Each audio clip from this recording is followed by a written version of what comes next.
এই মুহূর্তে যে খবরের দিকে নজর রাখবো, গতকালই বনগাঁর প্রাক্তন পুরপ্রধান শঙ্কর আঢ্যকে গ্রেফতার করা হয়েছিল এবং সেই শঙ্কর আঢ্যরই ইডি হেফাজত হয়েছে। ইডি হেফাজতের নির্দেশ দিয়েছে আদালত, এমনটাই জানা যাচ্ছে। 14 দিনের ইডি হেফাজতের নির্দেশ দিয়েছে আদালত। শঙ্কর আঢ্যের ইডি হেফাজত, গতকালই গ্রেফতার করা হয়েছিল শঙ্কর আঢ্যকে। বনগাঁর প্রাক্তন পুরপ্রধান শঙ্কর আঢ্য, রেশন দুর্নীতি কাণ্ডে ধৃত এই শঙ্কর আঢ্য এবং তার 14 দিনের ইডি হেফাজতের নির্দেশ আদালতে।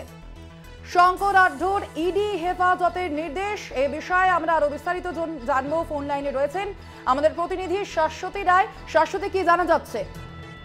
দেখো, 14 দিনের ইডি হেফাজত চাওয়া হয়েছিল ইডি আইনজীবীর তরফ থেকে, এবং সেই অনুযায়ী কিন্তু যে অর্ডার স্থগিত ছিল সেই অর্ডার দেওয়া হয়েছে এবং নগর দায়রা আদালত থেকে তাকে 14 দিনের পুলিশি হেফাজতের নির্দেশ দেওয়া হয়েছে। অর্থাৎ আগামী 14 দিন ইডি হেফাজতে থাকবেন শঙ্কর আঢ্য। এবং ইডি আধিকারিকরা যেরকম দাবি করেছিলেন যে তাদের অসংখ্য বিষয়ে তাদের জিজ্ঞাসাবাদ করা বাকি আছে, অসংখ্য তথ্যের অসঙ্গতি মিলেছে, সেই সমস্ত বিষয়ে তাদের অনেক জিজ্ঞাসা রয়েছে শঙ্কর আঢ্যর তরফ থেকে।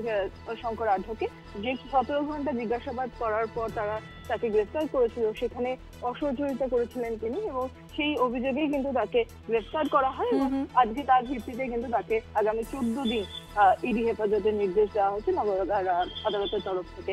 আগামী 20 জানুয়ারি তার পুনরায় তাকে কোর্টে তোলা হবে। অর্থাৎ আগামী 20 জানুয়ারি পর্যন্ত 14 দিনের ইডি হেফাজতে রাখা হয়েছে। ইডি হেফাজতের নির্দেশ দেওয়া হয়েছে আদালতের পক্ষ থেকে শঙ্কর আঢ্যকে। ধন্যবাদ তোমাকে শাশ্বতী। 14 দিনের ইডি হেফাজতের নির্দেশ আদালতের। পরবর্তী শুনানি 20 জানুয়ারি। রেশন বন্টন দুর্নীতি মামলায় ধৃত বনগাঁর প্রাক্তন পুরপ্রধান শঙ্কর আঢ্য, গতকালই তাকে গ্রেফতার করা হয়েছিল। 17 ঘন্টা টানা ম্যারাথন তল্লাশির পর গতকালই তাকে গ্রেফতার করা হয়েছিল এবং তারপরই আজকে তাকে আদালতে পেশ করা হয়। এবং যেমনটা জানা যাচ্ছে, সেখানেই আদালত যেমনটা নির্দেশ দিয়েছে, 20 জানুয়ারি পর্যন্ত ইডি হেফাজতে থাকবে শঙ্কর আঢ্য। 14 দিনের ইডি হেফাজতের নির্দেশ দেওয়া হয়েছে আদালতের তরফ থেকে।